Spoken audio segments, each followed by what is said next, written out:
I have the great pleasure to introduce our keynote speaker, who is famed investor Jeremy Grantham. Actually, if I were following protocol, I would say Commander of the Order of the British Empire, the famed investor Jeremy Grantham. This honor was bestowed upon him for, quote, his exceptional services to climate change research. This is wonderfully ironic because everyone in the investment world knows of him as the most accurate predictor of future returns from different investment sectors. In essence, he sticks his neck out and predicts cycles with astonishing accuracy. I've been aware of his work for decades because we use it to infer probabilities of recessions. We do this even though we don't invest in any public markets. For the last 34 years, I've started or invested in over 200 mostly early-stage technology companies, predominantly in pollution cleanup or alternative energy. Our biggest bet is a moonshot associated with radically alternative fusion energy. Stay tuned for more on that. But obviously, given what we do, we don't really care about public markets. But even outsiders like us use Jeremy's work because market cycles and recessions deeply affect capital formation far down the food chain where people like us operate. In 1977, he co-founded GMO, which was named for the initials of the three founders. In this audience, half of you associate that, I'm sure, with genetically modified organisms, but in any event, it's Grantham, Mayo, and Van Otterloo.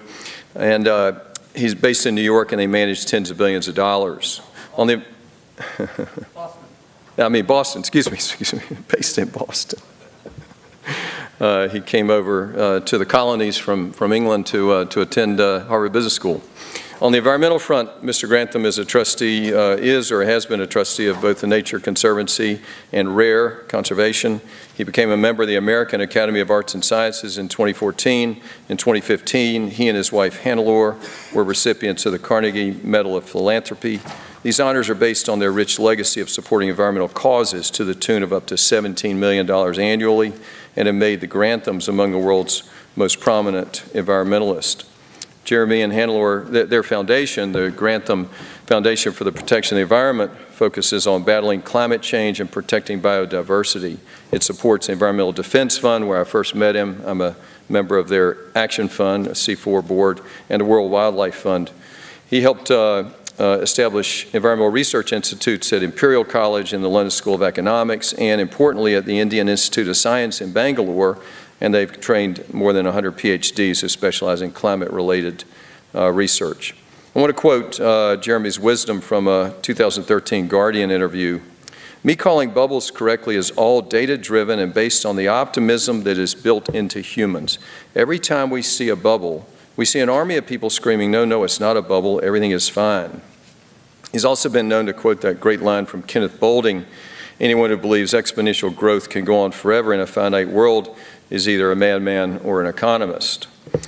So here's a genius using data to predict future outcomes and to counter the natural optimism of normal humans. Maybe we should pay attention to what he thinks about the state of the environment and whether society is sufficiently worrying about what's over the horizon. Ladies and gentlemen, Jeremy Grantham.